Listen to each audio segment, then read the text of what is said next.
আর একই জিনিসটা কিন্তু বাবাদের জন্য খুব বেশি প্রয়োজন, কারণ বিশেষ করে আমাদের সোসাইটি গুলোতে দেখা যায় যে বাবারা মনে করে যে সন্তান মানুষ করা শুধুমাত্র মায়ের দায়িত্ব, কিন্তু এই জিনিসটা ঠিক না। কারণ একটা জিনিস চিন্তা করেন, বিশেষ করে একটা ছেলে বাচ্চার জন্য তার বাবার আহ, উপস্থিতিটা খুব বেশি প্রয়োজন। কারণ মায়েদের নেচার একরকম হয়, খুব কেয়ারিং, খুব যত্নশীল, সন্তান ব্যথা পেলো কিনা, কষ্ট পেলো কিনা। আবার বাবাদের নেচারটা কিন্তু অন্যরকম হয়, বাবা তুমি পড়ে গেছো, উঠে দাঁড়ো উঠে দাঁড়ো, কিছু হয় নাই, তাই না? একটা ডিফারেন্স কিন্তু আছে, বাবার আদরের একটা ডিফারেন্স আছে, মায়ের আদরের আরেকটা নেচার। তো সুতরাং দুইজনকেই কিন্তু দরকার। আপনারা দেখবেন যে যেই ছেলেগুলো মায়ের কাছেই শুধু বড় হয় তারা কেমন যেন একটু মেয়েলি নেচারের হয়ে যায়, খেয়াল করবেন। তাদের মধ্যে সাহসটা কম থাকে, কনফিডেন্স কম থাকে, তাকে বাজার করতে দিলে আমি কেমন করে বাজারে যাব।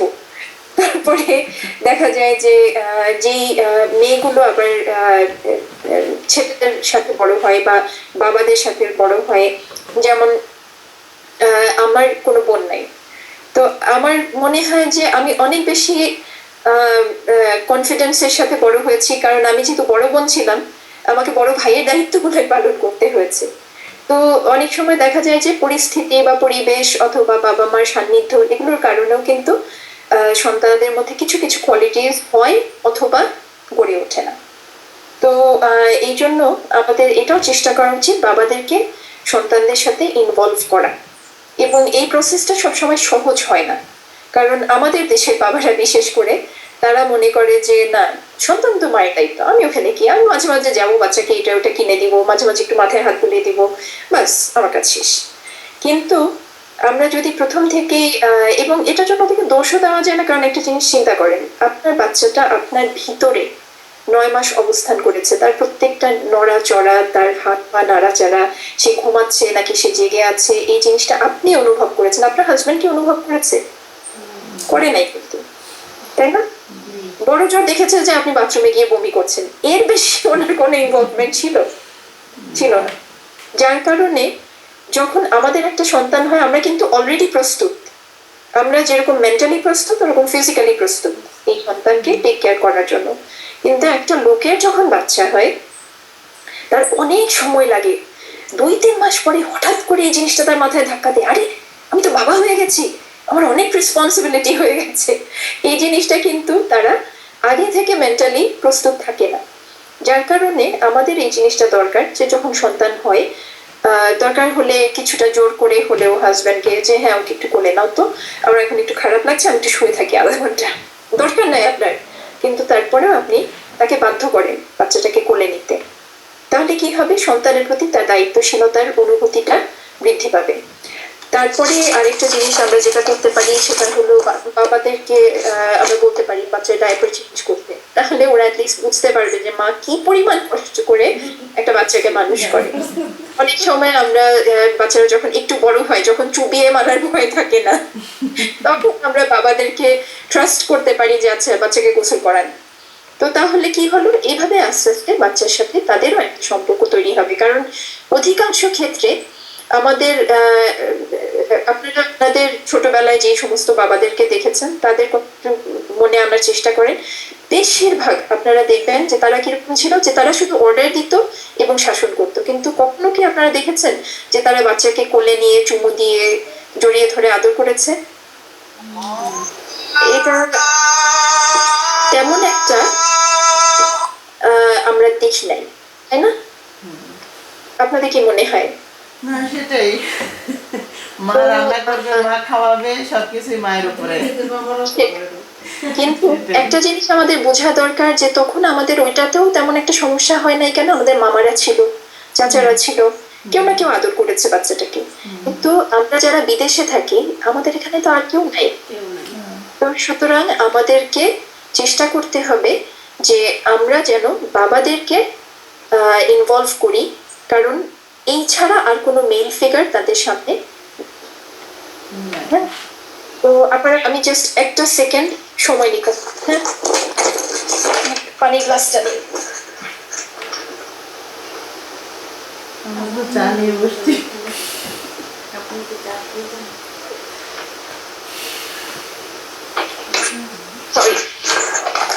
জাস্ট একটু পানি খেলাম। আমরা তো চা নিয়ে বসছিলাম, দুর্ভাগ্য যে আপনাকে শেয়ার করতে পারলাম না। আমি চা খাই না তো অসুবিধা নাই, লোভনীয় কিছু হলে তাহলে হয়তো কষ্ট পেতাম যে আমাকে দিচ্ছে না। আচ্ছা যাই হোক, তো এইভাবে আমাদের একটু চেষ্টা করা উচিত বাবাদেরকে ইনভলভ করার। এবং আরেকটা জিনিস কি, আমরা কিন্তু কোরআন শরীফের মধ্যেও এটারই উদাহরণ পাই। দেখেন কোরআন শরীফে সূরা ইউসুফের মধ্যে যখন ইউসুফ আলাইসাল্লাম ছোটবেলায় একটা স্বপ্ন দেখলেন যে তাকে সূর্য, চন্দ্র এবং 11টা নক্ষত্র সিজদা করছে, তখন নর্মালি আমাদের দেশে একটা বাচ্চা কার কাছে যাবে? মায়ের কাছে দৌড় দিবে, তাই না? যে আম্মু আমি এরকম একটা স্বপ্ন দেখেছি। কিন্তু ইউসুফ আলাইসাল্লাম কার কাছে গেলেন? উনি ওনার বাবার কাছে গেলেন, ইয়াকুব আলাইসাল্লামের কাছে গেলেন এবং গিয়ে বললেন যে বাবা আমি না এরকম একটা স্বপ্ন দেখেছি। তার মানে ওনার বাবা ওনার সাথে কতটা ফ্রি সম্পর্ক মেনটেন করতেন, এটা কিন্তু এখনকার কথা না, আরো কয়েক হাজার বছর আগের কথা। তখনও কত আধুনিক মনস্ক ছিলেন নবীরা, যে ওনারা বাচ্চাদের সাথে এমন একটা সম্পর্ক তৈরি করেছিলেন যে ওদের বাচ্চারা ওদের সাথে ইভেন স্বপ্ন দেখার মতো একটা তুচ্ছ বিষয় নিয়েও আলাপ করতে পারত। তো এই জিনিসটা আমাদের বাবাদেরকে বোঝানো দরকার যে তোমরা শুধু খাদিজা রাদিয়াল্লাহু আনহার এক্সাম্পল বলো, শুধু মারিয়াম আলাইহিস সালামের এক্সাম্পল বলো, কিন্তু তোমরা দেখছো না যে এখানে ইউসুফ আলাইহিস সালামের কথা বলা হয়েছে, লুকমান আলাইহিস সালামের কথা বলা হয়েছে, তাই না? তো আমাদের এই জিনিসগুলো চিন্তা করা দরকার। কিন্তু আবার দেখেন কোরআন শরীফের মধ্যে যে আয়াতের মধ্যে ইউসুফ আলাইহিস সালাম ওনার বাবার সাথে কথা বলছেন, ওটা কিন্তু আল্লাহ ঠিক ওনার ভাষায় তুলে ধরেছেন, যেখানে উনি ওনার বাবার কাছে গেলেন এবং গিয়ে বললেন ইয়া আবাতি ইন্নী রাআইতু আহাদা আশারাতা কাওকাবা ওয়াশ-শামসা ওয়াল-কমারা রাআইতুহুম লি সাজিদিন। তো এখানে আমি এটা আরবিতে বললাম এই জন্য, দেখেন রাআইতু মানে দেখেছি, তো নরমালি আমরা দেখেছি শব্দটা একটা বাক্যে কয়বার ব্যবহার করি?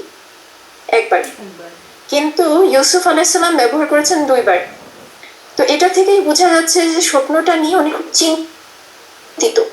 চিন্তিত একটা কথা।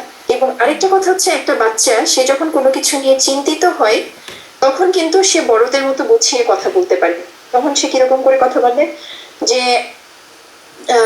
আমি দেখলাম আমি দেখলাম দেখলাম, এরকম সে আমদা আমদা করতে থাকে, তাই না? ওই জিনিসটাই কিন্তু আমরা এখানে তুলে ধরেছেন যে তিনি কতটা চিন্তিত, কিন্তু ওনার বাবা ওনাকে সুন্দর করে জিনিসটা বুঝিয়ে দেওয়ার পরে ওনার চিন্তা চলে গেল। তো এইভাবেই আমরা চেষ্টা করব বাবা মার সাথে এতখানি একটা ওপেন সম্পর্ক প্রতিষ্ঠা করতে বাচ্চাদের, যাতে করে সব কথাই তারা আমাদের কাছে ফ্রিলি বলতে পারে। কারণ আর না হলে আপনার বাচ্চা মিসগাইডেড হবে, যে বললাম যে তখন সে বন্ধুর কাছে যাবে, বান্ধবীর কাছে যাবে, যারা তাকে কোনো সঠিক গাইডলাইন দিতে পারবে না।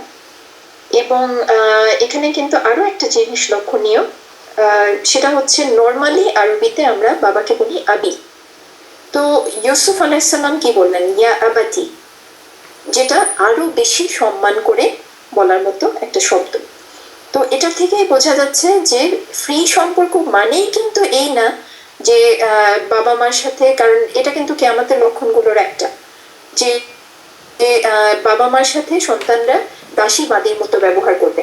আমরা ওই সম্পর্কের কথা বলছি না যেটা মডার্ন ফ্যামিলিগুলোতে হয়, আমরা সেটার কথা বলছি যেখানে সম্মানও থাকবে, আবার ফ্রিলি কথা বলার মতো অবস্থাও থাকবে, যাতে সন্তান বাবা মাকে মনে করে যে ওরাই আমার আশ্রয়স্থল এবং আমি তাদের সাথে যে কোনো ব্যাপারেই আলোচনা করতে পারি। কিন্তু আবার এট দ্য সেম টাইম আমরা তাদেরকে এইভাবেও শাসন করব না যে তাদের শুধু মনে হবে যে বাবাকে কিছু একটা বলতে গেলে বাবা আমার কথা ঠিক মতো শোনে না। আমি হয়তো বাবার কাছে কথা বলতে গেলাম, বাবা টেলিভিশনের দিকে তাকিয়ে রয়েছে, হ্যাঁ হ্যাঁ, কিন্তু আসলে কিছু শুনছে না, তাই না? আবার হয়তো দেখা গেল যে আমি মার সাথে কথা বলতে গেলাম, মা বলবে যে যাও যাও যাও, এখন কথা বলতে পারবো না, আমি এখন সিরিয়াল দিচ্ছি, পরে এসো। হ্যাঁ, তো তখন কি হবে? বাচ্চাটা ডিসকারেজ ফিল করবে, সে মনে করবে যে আমার কথা শোনা তো আমার বাবা মার কাছে ইম্পর্টেন্ট মনে হচ্ছে না। ওটার এফেক্টটা কি হবে জানেন? যখন আমরা বুড়া হয়ে যাব তখন ওদেরও সময় থাকবে না, ওরাও তখন বলবে যে আমি পরে কথা বলো, এখন আমার সময় নাই। তাই না? এভাবেই কিন্তু আস্তে আস্তে বাবা এবং সন্তানদের মধ্যে একটা ডিস্টেন্স তৈরি হয়। তো এই জন্য আমরা চেষ্টা করব যে আমরা যখনই তাদের কথা শুনি, আমরা যেন তাদেরকে এই জিনিসটা বুঝতে দেই যে হ্যাঁ, আমরা পূর্ণাঙ্গ অ্যাটেনশন সহকারে ওদের কথাটা শুনছি। এটার জন্য একটা ভালো সময় কি, আমি যেটা নর্মালি করে থাকি সেটা হলো, যখন আমরা রান্না করি, আমরা কিন্তু রান্না করে করে কথা শুনতে পারি ইজিলি, তাই না? কারণ রান্না তো এমন জিনিস না যে আমাকে একদম মেপে মেপে, হ্যাঁ 2টা দানা বেশি চিনি পড়লে কিন্তু আমার তরকারি শেষ, এরকম করে তো আমরা রান্না করি না। তো সুতরাং ওই সময় যদি আমরা বাচ্চাদেরকে ডেকে নিই, হয়তো আমার প্রয়োজনও নেই, কিন্তু আমি তারপরে বাচ্চাদেরকে ডাকি যে এই আসো তো, আব্বু তুমি পেঁয়াজ নিয়ে আসো, আম্মু তুমি আলু নিয়ে আসো, হ্যাঁ এবার তোমরা দুজনে ছেলো, দরকার নাই। কিন্তু আমি চাচ্ছি যে ওই সময়টা আমি তাদের সাথে কথা বললে হবে কি, তখন ওরা আস্তে আস্তে ওদের মনের কথাগুলো শেয়ার করা শুরু করবে, যে আম্মু কালকে না স্কুলে এরকম হয়েছিল, আসলে কি ক্রিসমাস করা যায়?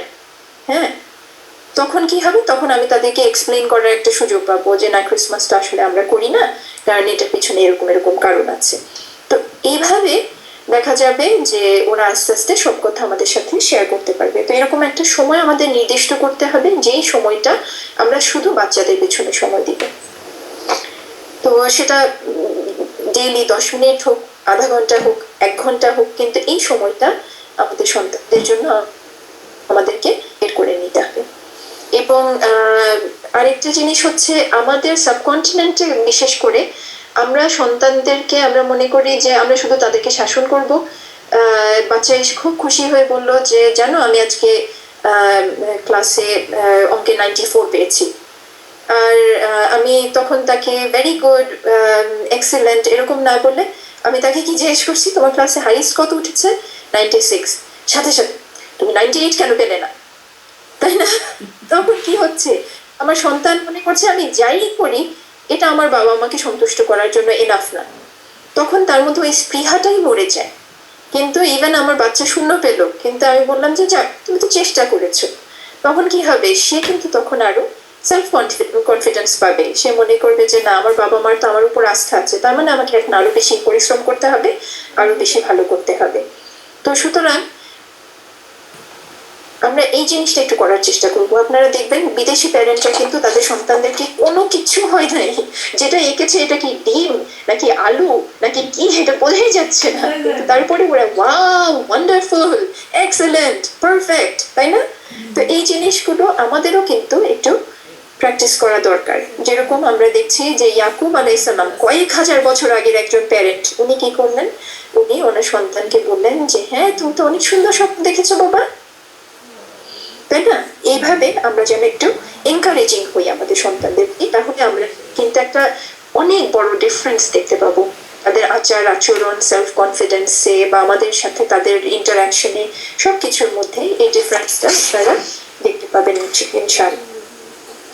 আর আল্লাহ বলছেন সূরা লুকমানের 12 এবং 13 নম্বর আয়াতের মধ্যে যে তুমি তোমার প্রভুর প্রতি কৃতজ্ঞতা জ্ঞাপন করো। কিভাবে? তোমার সন্তানকে তুমি উপদেশ দাও। সে ব্যাপারে উপদেশ দেখেন, লুকমান আলাইহিস সালাম একজন জ্ঞানী মানুষ ছিলেন। উনি ঠিকই ওনার সন্তানদেরকে আল্লাহর ব্যাপারে শিখিয়েছেন, কিভাবে মানুষের সাথে আচরণ করতে হবে শিখিয়েছেন। আপনারা নিশ্চয়ই ওই অংশটা পড়েছেন, তাই না? যেখানে লুকমান আলাইহিস সালাম ওনার সন্তানদেরকে উপদেশ দিচ্ছেন যে গলা বেশি উঁচু করে কথা বলবে না, বেশি নিচু করে কথা বলবে না, হাঁটা চলার মধ্যে কোনো অহংকার যেন প্রকাশ না পায়। ওই অংশটা আমরা সবাই পড়েছি। কিন্তু দেখেন উনি শুরু করছেন কি বলে, যে আমার সন্তান তুমি কখনোই আল্লাহর সাথে কাউকে শরীক করবে না, কারণ এটা নিশ্চয়ই সবচাইতে বড় জুলম। তাহলে আমরা এখানে দেখতে পাচ্ছি যে উনি ওনার সন্তানকে যেখানে সবকিছু শিখিয়েছেন, আপনারা কি মনে করেন যে উনি সন্তানদেরকে আল্লাহর ব্যাপারে বলেন নাই? ব্যাপারটা কিন্তু ওইখানে না। ব্যাপারটা হচ্ছে কি, যে শয়তান তো আসলে সারাক্ষণই আমাদের পিছনে লেগে রয়েছে। আমরা সন্তানদের কথা কি বলবো, আমরা নিজেরাই কিন্তু অনেক সময় দেখা যায় যে ভুল পথের দিকে পা বাড়াতে যাই অলমোস্ট, তাই না? অনেক সময় ভুল হয়েও যায়। তো সেই জায়গার মধ্যে আমরা আমাদের সন্তানদেরকে কিভাবে একবার মাত্র উপদেশ দিয়ে ছেড়ে দিতে পারি। জিনিস চিন্তা করেন যে আমরা একটা কম্পিউটারের মধ্যে একটা প্রোগ্রাম একবারই ঢুকাই, কিন্তু আমরা ডেইলি 5 বার নামাজ পড়ি। 5 বার কেন নামাজ পড়ি? একবার পড়লে অসুবিধা কিছু, কারণ হচ্ছে আমরা একবার নামাজ পড়ি, তারপরে আবার কোনো একটা অভিজ্ঞতা হয়, কিছু একটা দেখি, কিছু একটা শুনি, সাথে সাথে আমাদের ব্রেনের মধ্যে আবার গন্ডগোল শুরু হয়ে যায়, তারপরে আবার ওইটাকে কন্ট্রোল করার জন্য নেক্সট ওয়াক্তের নামাজ।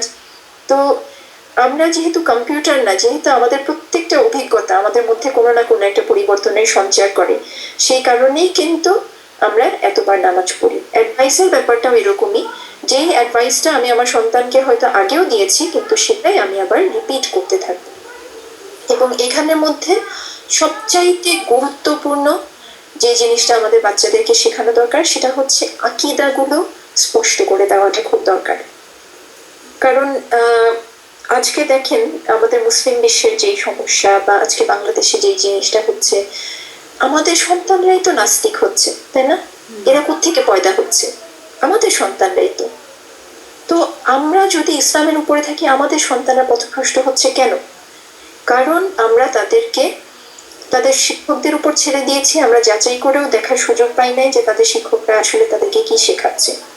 কিন্তু ব্যাপার হচ্ছে, আমার সন্তানকে যদি আমি আকীদাটা ঠিক করে দিতে পারি, বেসিক ফেথ যেটা, এই জিনিসটুকু যদি শুধু আমি আমার সন্তানকে ঠিক করে দিতে পারি, ক্লিয়ার করে দিতে পারি, তাহলে যে জিনিসটা হবে সেটা হচ্ছে সে নিজেই নিজেকে টেক কেয়ার করতে পারবে, সে নিজেই সিদ্ধান্ত নিতে পারবে যে এই জিনিসটা কি সঠিক নাকি এই জিনিসটা ভুল, তাই না? তো আমরা চেষ্টা করবো ইনশাল্লাহ যে বেসিক আকীদাটা, আল্লাহর ব্যাপারে, রাসূলের ব্যাপারে, ফেরেশতাদের ব্যাপারে, কিতাবগুলোর ব্যাপারে, কিয়ামতের ব্যাপারে, বিচারের ব্যাপারে, এই জিনিসগুলো যেন, তাকদীরের ব্যাপারে আমরা যেন বাচ্চাদেরকে ধারণাগুলো ক্লিয়ার করে দিই। তারপরে বাকিটা সে নিজেই ইনশাআল্লাহ ফিগার আউট করে নিতে পারবে। কিন্তু তার আকীদা যদি ক্লিয়ার না হয়, সে যদি হালাল এবং হারামের ব্যাপারে ক্লিয়ার না হয়, তাহলে তার পথভ্রষ্ট হওয়ার সম্ভাবনা অনেক অনেক অনেক বেশি। কি বলেন, আপনারা কি এগ্রি করেন আমার সাথে? এরপরে যে জিনিসটা খুব গুরুত্বপূর্ণ সেটা হচ্ছে, আমরা অনেক সময় চিন্তা করি কি যে আমার বাচ্চাকে আমি হাফেজ বানাবো, আমার বাচ্চাকে আমি কোরআন শরীফ বিশুদ্ধভাবে পড়তে শিখাবো, সে যেন কফকে কফই বলে, সে যেন কাফ না বলে। কিন্তু আমরা যে জায়গাগুলোতে ভুল করি সেটা হচ্ছে, আমার বাচ্চা পুরা কোরআন শরীফ মুখস্থ করলো, কিন্তু সে কি আসলে জানে যেটা মুখস্থ করেছে সেখানে তাকে কি বলা হয়েছে?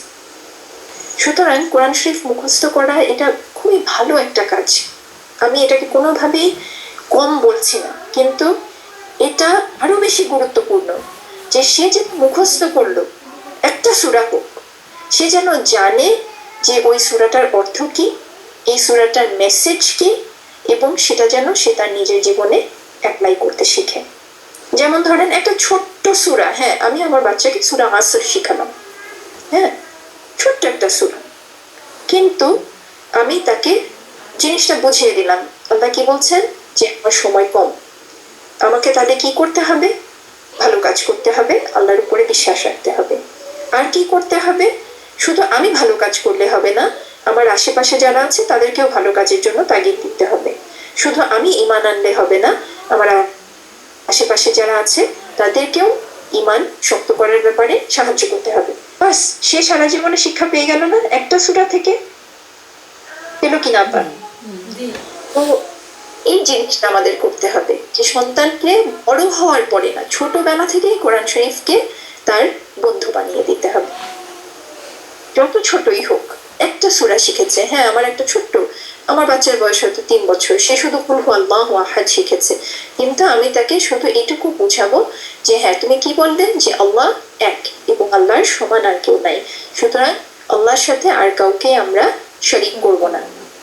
তাহলে সে তার জীবনের লেসনটা পেয়ে গেল কিনা? কারণ সম্পূর্ণ কোরআন শরীফের শিক্ষাটা কি? লা ইলাহা ইল্লাল্লাহ, ঠিক কিনা আপা? তো সুতরাং আমরা এই জিনিসটা চেষ্টা করব যে আমার বাচ্চা একটা সূরা শিখুক, একটা আয়াত শিখুক, সেটা যেন সে প্রপারলি বুঝতে পারে যে সে যেটা শিখছে সেটার মেসেজটা কি। কারণ কোরআন শরীফ আলটিমেটলি আমাদের জন্য একটা রোড ম্যাপ। কিসের রোড ম্যাপ? জান্নাতে যাওয়ার রোড ম্যাপ, তাই না আপা? তো আমি যদি সেই ম্যাপটাই তাকে পড়তে না শিখাই, তাহলে সে পুরা ম্যাপ মুখস্থও যদি থাকে, সে রাস্তা খুঁজে পাবে আপা? খুঁজে পাবে না। তো সুতরাং আমার চেষ্টা করতে হবে যে সেই রোড ম্যাপটা যেন সে ঠিক মতো ফলো করে জায়গা মতো গিয়ে পৌঁছাতে শিখে। মিনিংটা যেন সে বুঝতে পারে যে হ্যাঁ এখানে ডানে যেতে হবে, এখানে বামে যেতে হবে, এখানে সোজা যেতে হবে, এই জিনিসটা যেন সে বুঝতে পারে। এবং সেটা আমরা যত তাড়াতাড়ি শিখাবো সেটা তার জন্য তত বেশি উপকারী হবে ইনশাআল্লাহ। আর তারপরে বাকিটা সে নিজেই সিদ্ধান্ত নিতে পারবে। ওর বেসিক আকিদাটা যদি ঠিক হয়ে যায় সে নিজেই সিদ্ধান্ত নিতে পারবে যে মদ কি খাওয়া যাবে না যাবে না, তাই না? তখন কিন্তু সে নিজেই বাজারে একটা চকলেট দেখলেও সেখানের মধ্যে সে দেখে নিবে যে এখানের মধ্যে কি মদ দেওয়া হয়েছে, এটার মধ্যে মদ দেওয়া, এই চকলেট আমি খেতে পারবো না, ঠিক না? তখন কিন্তু আমার তাকে পাহারা দিতে হবে না, সে নিজেই আমাকে এসে বলবে আম্মু তুমি এই চকলেটটা নিচ্ছ, তুমি তো বিরাট ভুল করছো, এটার মধ্যে তো মদ আছে, তাই না? তো এই জিনিসটা আমরা ইনশাআল্লাহ চেষ্টা করব। আর বেসিক রুল যেগুলো, এগুলো ছোটবেলা থেকেই সেট করে দিতে হবে। যেরকম আমরা ছোট বাচ্চাদেরকে ছোটবেলা থেকেই শেখাই যে হ্যাঁ যখন টাইম হবে তখন খেতে বসতে হবে, যখন টাইম হবে তখন পড়তে বসতে হবে, খাওয়ার আগে হাত ধুয়ে নিতে হবে, খাওয়ার পরে হাত ধুতে হবে, এইভাবে এই জিনিসগুলো যেরকম আমরা বাচ্চাদেরকে শেখাই ঠিক একইভাবে আমাদের বেসিক রুলগুলো সেট করে নিতে হবে যে তুমি যদি মিথ্যা কথা বলো তাহলে আল্লাহ কিন্তু এই জিনিসটা পছন্দ করবেন না। আর তুমি যদি মানুষকে দান করো আল্লাহ এই জিনিসটা পছন্দ করেন। এই বেসিক জিনিসগুলো বাচ্চাদেরকে ছোটবেলা থেকেই সেট করে দিতে হবে। আমরা বাংলাদেশে যে জিনিসটা করতাম সেটা হলো যে যখন কোনো টাকা পয়সা দিতাম ফকিরদেরকে তখন বাচ্চাদের হাতে দিয়ে দেওয়াতাম, এখন এখানে তো ওই সুযোগটা নাই। সুতরাং এখানে আমরা যেটা করতে পারি, হ্যাঁ আমরা সবাই দেশে টাকা পাঠাই, কিন্তু বাচ্চাদের শিক্ষার জন্য হলেও আমাদের চেষ্টা করা উচিত এখানে যে সমস্ত চ্যারিটি অর্গানাইজেশন আছে আমাদের টাকার একটা অংশ স্থানীয় চ্যারিটিগুলোতে দেওয়ার, যাতে করে বাচ্চারা অন্তত শেখে।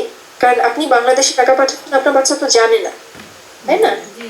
সেটা আপনারা হাজব্যান্ড ওয়াইফ পরামর্শ করছেন পাঠিয়ে দিচ্ছেন, কিন্তু সে যেন দেখে এরকমও কিছু চ্যারিটি করার দরকার আছে যাতে করে সে শেখে। অনেক সময় এরকম হয় না যে আমরা পুরানা কাপড় চোপড়, পুরানা ফার্নিচার, পুরানা জিনিসপত্র, অনেক চ্যারিটি অর্গানাইজেশন আছে যারা নেয়, এই জিনিসগুলো যেন আমরা বাচ্চাদেরকে ইনভলভ করি যে আম্মু তোমার কি কি পুরানা কাপড় আছে সবগুলো বের করো, তুমি কি কি দিতে চাও এগুলো তুমি নিজে বেছে দাও। তখন কি হবে আমার বাচ্চাটা নিজেই কিন্তু শিখবে যে হ্যাঁ মানুষকে দিতে হয়, তাই না? তো এইভাবে আমরা কিন্তু রুলস গুলো যদি ছোটবেলা থেকে সেট করে দিই তাহলে সে এই জিনিসগুলো ছোটবেলা থেকেই ক্লিয়ার হয়ে যাবে। আবার যেমন ধরেন আমরা দেশে কোরবানি দিলেও এখানে 1 ভাগ কোরবানি অবশ্যই দেই, যত কষ্টই হোক না কেন আমরা কোরবানি 1 ভাগ দেই, বাচ্চাদেরকে দিয়ে মাংস কুটাই, বাচ্চাদেরকে দিয়ে প্যাকেট করাই। তাহলে কি হচ্ছে যে ওরা ছোটবেলা থেকে এই জিনিসটার ব্যাপারে খুব উৎসাহী হবে যে হ্যাঁ এই জিনিসটা তো করতে হবে, তাই না? আর না হলে আপনারা দেখবেন এখানে কিছু কিছু বাচ্চা আছে ওরা রক্ত দেখে সাথে সাথে ইউ মানে এটা ছেলে খুব বাজে জিনিস। তো এই জিনিসটা বাচ্চাদেরকে ছোটবেলা থেকে অভ্যস্ত করতে হবে যে না আল্লাহ এই জিনিসটা পছন্দ করেন, সুতরাং এই জিনিসটা আমরা খুশি হয়ে করবো। কিন্তু এই জিনিসটা করতে গিয়ে আমাদেরকে একটা জিনিস একটু সাবধান থাকতে হবে, কারণ আমাদের বাবা মারা আমাদের সাথে এই জিনিসগুলো করে এসছে, আমরা যেন আমাদের সন্তানদের সাথে এই অবিচারগুলো না করি যে আমরা আমাদের ইচ্ছাটাকেও তখন আল্লাহর ইচ্ছা হিসেবে চাপিয়ে দেওয়ার চেষ্টা করি যে না তোমাকে পরীক্ষায় 100% নাম্বার পেতে হবে, এটা আল্লাহর ইচ্ছা না। একটা রিক্সাওয়ালাও কিন্তু ভাত খায়, সে ভাত না খেয়ে মরে যায় না। সুতরাং আমার বাচ্চা সে যদি একদম বিরাট সায়েন্টিস্ট না হয়, একদম বিরাট পিএইচডি না হয়, তাহলেও সে চলতে পারবে ইনশাআল্লাহ। কিন্তু আমার এক্সপেকটেশনটাকে আমি যেন আমার বাচ্চার উপরে আল্লাহর ইচ্ছার মতো চাপিয়ে না দিই। সে সায়েন্সে পড়তে চায় না, সে আর্টসে পড়তে চায়, কিন্তু আমি তাকে জবরদস্তি করব যে না তোমাকে ডাক্তারই হতে হবে, সে কখনোই ডাক্তার হবে না। সুতরাং এই জিনিসগুলো যেন আমরা আমাদের সন্তানদের সাথে না করি। তো এরপরে জিনিস আল্লাহ আমাদেরকে সাবধান থাকার জন্য বলছেন সূরা আনফালের 28 নম্বর আয়াতের মধ্যে আল্লাহ বলছেন নিশ্চয়ই তোমাদের সম্পদ এবং তোমাদের সন্তান তোমাদের পরীক্ষা, তোমরা এই পরীক্ষার ফিতনা থেকে বেঁচে থাকো। তো এই জিনিসটা আপনারা অনেক সময় খেয়াল করবেন হয়তো যে সূরা কাহাফের মধ্যে আপনারা পড়েছেন না যে খিজির আলাইহিস সালাম উনি একটা বাচ্চাকে পানির মধ্যে চুবিয়ে মেরে ফেললেন, মুসা আলাইহিস সালাম প্রচন্ড ক্ষেপে গেলেন, কি ব্যাপার আপনি একটা বাচ্চাকে মেরে ফেললেন। তো তখন উনি বলতে চাচ্ছিলেন না, পরে উনি বললেন যে আল্লাহ বলেছেন যে এই বাচ্চাটার মা অত্যন্ত ধার্মিক, কিন্তু এই বাচ্চা যখন বড় হবে সে নিজেও ধর্ম অনুযায়ী চলবে না এবং তার বাবা মাকেও সে কষ্ট দিবে অথবা পথভ্রষ্ট করবে। তো যার কারণে আল্লাহ খিজির আলাইসাল্লামকে বললেন যে এই বাচ্চাটাকে এখনই মেরে ফেলো। এবং খিজির আলাইসাল্লাম তারপরে দোয়া করলেন যে এই কাপলকে তাদের সবরের জন্য আল্লাহ যেন আরো বেটার কোনো সন্তান দেন। পরবর্তীতে তাদের একটা মেয়ে হলো এবং ওই মেয়ের 2টা সন্তান নবী হয়েছিল। তো তাহলে আমরা অনেক সময় বুঝতে চাই না, অনেক সময় সন্তান আমাদের জন্য ফিতনা হয়ে যায়। অনেক সময় কারোর বাচ্চা মারা গেলে আমি দেখেছি, আমি নিজের চোখে দেখেছি যে তার হয়তো একটা মিসক্যারেজ হয়ে গেছে, সে বললো যে নাই, আল্লাহ নাই, আই ডোন্ট বিলিভ। তো আমরা যেন এরকম ফিতনার মধ্যে পড়ে না যাই, নাউজুবিল্লাহ। তো আবার অনেক সময় দেখা যায় যে আমাদের সন্তানদেরকে আমরা এত আদর করি যে সন্তান হয়তো স্পষ্টভাবে আল্লাহর ডিসোবিডিয়েন্স করছে, কিন্তু তারপরে আমরা সন্তানের প্রতি ভালোবাসা ছাড়া আর কোনো কিছু দেওয়া বা তার প্রতি কঠোর হওয়া এই জিনিসটা চিন্তাও করতে পারছি না। এই ফিতনাগুলো থেকে আল্লাহ যেন আমাদেরকে রক্ষা করেন। আমরা আল্লাহর কাছে যেন এই ব্যাপারে সবসময় দোয়া করি এবং নিজেরাও সবসময় এই ব্যাপারে সচেতন থাকি যে আমার বাচ্চাকে ছোটবেলা থেকেই বুঝিয়ে দিতে হবে যে দিস ইজ দ্য লিমিট, এই লিমিট পর্যন্ত আমি তোমাকে ছাড় দিব, কিন্তু এই লিমিটের পরে তুমি আমার কাছ থেকে কোনো প্রকার কোনো আশকারা পাবে না। কারণ ওইটা যদি না হয়, হ্যাঁ আজকে হয়তো আমার সন্তান আমার উপর খুশি হচ্ছে, কিন্তু একটা দিন হয়তো সে যখন এই জিনিসটা রিয়েলাইজ করবে তখন কি হবে জানেন? আমরা সবাই এই গল্পটা পড়েছি যে একটা ছেলে এসে প্রথমে একটা পেন্সিল চুরি করে আনলো, রাবার চুরি করে আনলো, তার মা বললো ভালো করেছো। তারপরে লাস্টে যখন সে বড় ডাকাত হলো, তাকে পুলিশ ধরে নিয়ে যাচ্ছে, সে বললো আমি আমার মার কানে কানে কথা বলতে চাই। তারপর সে কি করলো, মায়ের কানটা কামড়িয়ে নিয়ে ফেললো। মা বললো যে আমি তোমাকে বড় করলাম, আমি তোমাকে মানুষ করলাম, আর তুমি এরকম একটা কাজ করলে।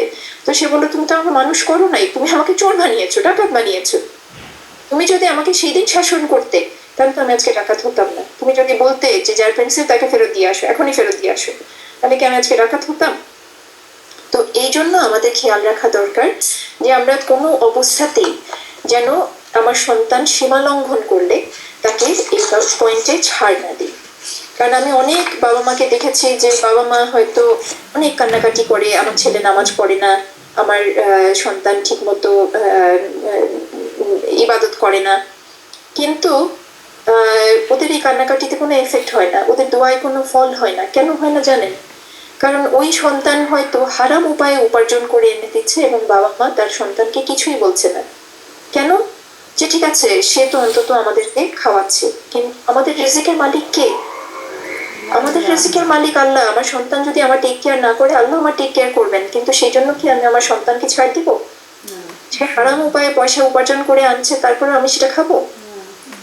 এই ব্যাপারগুলোতে এগুলোই কিন্তু পরীক্ষা, এগুলোই।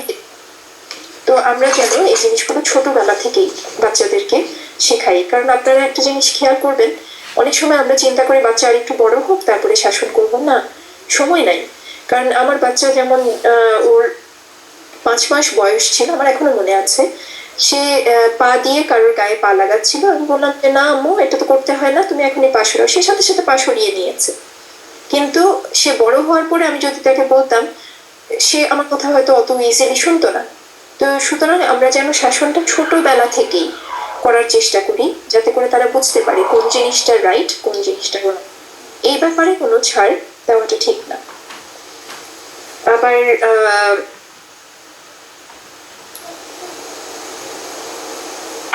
এরপরে যে জিনিসটা আমরা একটু আলাপ করা দরকার সেটা হলো অনেক সময় আমরা বাচ্চাদেরকে স্পুন ফিড করার চেষ্টা করি।